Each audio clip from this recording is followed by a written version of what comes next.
ఈ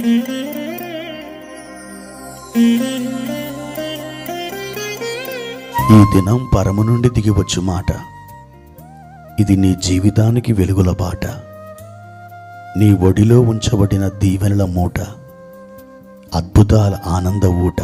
ఆగస్టు 21. సంవత్సరమంతా మీరు బైబిల్ చదివి ముగించడానికి ఈరోజు మీరు చదవలసిన లేఖన భాగము ఉదయం కీర్తనలు 107 మరియు 108, సాయంత్రం 1 కొరింథీ పత్రిక 4వ అధ్యాయము. ప్రియమైన దేవుని బిడ్డలారా, ఈ ఉదయకాల సమయంలో ప్రభు కృప మీకు తోడైనుగాక. ఎలా ఉన్నారు? బాగున్నారు కాదు? దినదినం ప్రభు యొక్క కృపలో మీరు వర్ధిల్లుతూ ఉన్నారా? ఎప్పుడైతే మీరు ఆత్మీయంగా అంతకంతకు వర్ధిల్లుతారో మీ జీవితం దేవునికి ప్రీతి పాత్రముగా ఉంటుంది. మీ జీవితము ద్వారా ప్రభు మహిమ పొందుతారు. ఈ లోక సంబంధమైన వాటిని కాక పరలోక సంబంధమైన వాటి మీద మీరు మనసు నిలిపినప్పుడు వాటితో పాటు ఈ లోక సంబంధమైన ఆశీర్వాదాలు కూడా ప్రయాణిస్తుంటాయి. ప్రియ దేవుని బిడ్డ, ఈ ఉదయకాలం ప్రభు మీతో మాట్లాడుచున్నాడు. ప్రభువారు మనకు ఏర్పాటు చేసిన వాక్య భాగాన్ని చదువుకుందాం. 51వ కీర్తన 8వ చరణం. ఉత్సాహ సంతోషములు నాకు వినిపింపుము, అప్పుడు నీవు విరిచిన ఎముకలు హర్షించును. ప్రియమైన దేవుని బిడ్డలారా, దావీదు బత్షెబతో పాపం చేసినప్పుడు తనలో ఉన్నటువంటి ఆ ఆనందాన్ని, ఆ రక్షణ సంతోషాన్ని అతడు పోగొట్టుకున్నాడు. ఈ లోకంలో సాతాను కానీ, మరి ఏ శక్తి కానీ, మరి ఏ వ్యక్తి కానీ ఒక విశ్వాసిలో ఉన్న రక్షణ ఆనందాన్ని, ఆ సంతోషాన్ని తీసివేయలేరు. అయితే ఎవరైతే రక్షణ పొందారో వారు పాపము చేసి తమలో ఉన్నటువంటి ఆ రక్షణ ఆనందాన్ని పోగొట్టుకొనగలరు. దావీదు కూడా దేవునికి వ్యతిరేకంగా, దేవుని యొక్క ధర్మశాస్త్రానికి వ్యతిరేకంగా పాపం చేసి అతడు దేవునికి విరోధంగా తిరుగుబాటు చేశాడు. ధర్మశాస్త్రం ప్రకారం ఆయన వ్యభిచరించకూడదు అనే ఆజ్ఞని మీరాడు.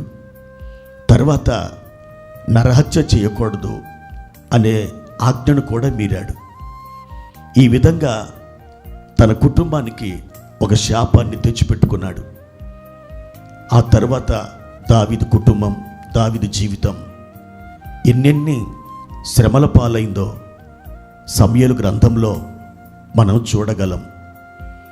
అప్పుడు ఈ పరిస్థితులన్నీ అతడు గమనించిన తర్వాత దైవజనుడైనటువంటి నాతాను అతన్ని హెచ్చరించినప్పుడు తన పాపాన్ని కప్పుకోకుండా చిన్న పిల్లవాడి మనస్తత్వాన్ని పోలి దావీదు ఏడుస్తూ దేవుని యొక్క సన్నిధానములో ప్రార్థిస్తూ వచ్చాడు. ఆ తర్వాత 51వ కీర్తన ఆయన పరిశుద్ధాత్మ ద్వారా రచించడం జరిగింది. ప్రభువా, నేను పోగొట్టుకున్న ఉత్సాహ సంతోషాలు నాకు తిరిగి ఇవ్వవా? మరలా నన్ను సంతోషింపచేయవా? నీవు విరిచిన ఎముకలు మరలా అద్దుకొని అవి హర్షించినట్లుగా నీవు మార్చవా అని ప్రభు ఎదుట దీన మనసు కలిగి ప్రార్థించటం ప్రారంభించాడు. బైబిల్ చెప్తుంది, అతడు ఏ రక్షణ ఆనందాన్ని పోగొట్టుకున్నాడో మరలా దేవుడు అతనికి అది తిరిగి ఇవ్వడం ప్రారంభించాడు.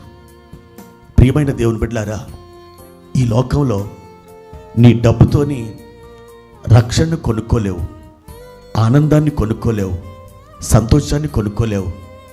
ఒకవేళ డబ్బుతో మెత్తడి పరుపు కొనుక్కోవచ్చు, కానీ నిద్రను కొనలేవు. డబ్బుతో నీవు పెట్టె నిండా మందులు కొనుక్కోవచ్చు, ఆరోగ్యాన్ని కొనుక్కోలేవు. డబ్బుతో మంచి బిల్డింగ్ నువ్వు కొనుక్కోవచ్చు, కానీ కుటుంబాన్ని కొనుక్కోలేవు.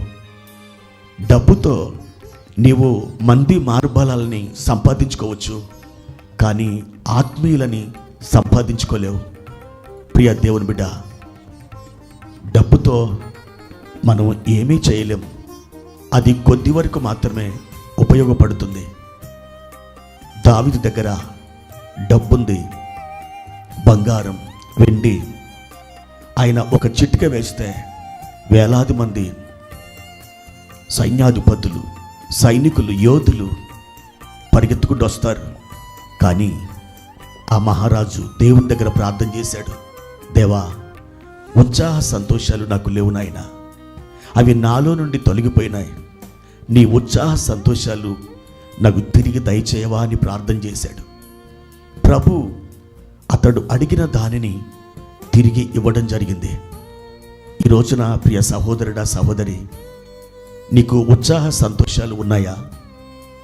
చాలా డబ్బు సంపాదిస్తున్నావు, నీ తలలోని వెంట్రుకలంతమంది బంధువులు నీ చుట్టూ ఉన్నారు, కానీ ఏదో వెలితి, ఏదో లోటు, నాకు ఎవరు లేరే అన్నటువంటి ఒక విచారం, ఒక చింత నీ మనసును చుట్టివేసింది కదూ. అయితే ప్రభు ఒక్కరే నీకు ఉత్సాహ సంతోషాలు ఇవ్వగలిగిన సమర్థుడు. దావీదు వలె దీన మనసు కలిగి ఆయన దగ్గర నువ్వు ప్రార్థన చేసినప్పుడు పోగొట్టుకున్న నీ సంతోషాన్ని, పోగొట్టుకున్న నీ ఉత్సాహాన్ని, పోగొట్టుకున్న నీ యొక్క ఆనందాన్ని మరలా ఆయన నీకు దయచేస్తాడు. మరెందుకు ఆలస్యం? ప్రియా దేవుని బిడ్డ, ఇప్పుడే ఆయన సన్నిధిలో మోకాలు వేసి, ప్రభువా, నీవు నన్ను సంతోషభరితురాలిగా, సంతోషభరితునిగా మార్చవా అని అడుగు. తప్పకుండా నీకు అలాంటి సంతోష ఆనందాలని దయచేస్తాడు. నీ చుట్టూరా విస్తారమైనటువంటి ఆహార పదార్థాలు ఉండొచ్చు, కానీ నీకు ఆకలే వేయకపోవచ్చు. ఎందుకని? నీ మనస్సులో సంతోషం లేనప్పుడు ఎంత రుచికరమైన భోజనం నీ ముందున్నా తినబుద్ధి అవుతుందా? ఎంత మాత్రం తినబుద్ధి అవ్వదు. కాబట్టి దేవుణ్ణి, ఆ ఉత్సాహ సంతోష సమాధానాలని తిరిగి నాకు అనుగ్రహించమని అడుగు. దేవునికి దయచేస్తాడు. దేవుని కృప నీకు తోడైననుగాక. ప్రార్థన. పరిశుద్ధుడా, ప్రేమ కలిగిన తండ్రి, మీ యొక్క ఉత్సాహ సంతోషాలు మాకు దయచేయండి. మా ప్రియ తండ్రి, నీ కృపగల హస్తాన్ని చాపి నాయనా, మేము ఏదైతే పోగొట్టుకున్నామో అది తిరిగి మాకు సమకూర్చి మా ఒడిలో కుమ్మరించండి. నీవే మాకు దిక్కు, నీవే మాకు ఆశ్రయం, నీవే మాకు కేడము. నువ్వు తప్ప మాకు సహాయకులు ఎవరు లేరు. ప్రభువా, కన్నీలమయమైన మా నేత్రములను మీ తట్టు ఎత్తి ప్రార్థిస్తున్నాం, సహాయం చేయండి. యేసుక్రీస్తు నామములో ఈ ప్రార్థన అడిగి వేడుకుంటున్నాము తండ్రి. ఆమేన్.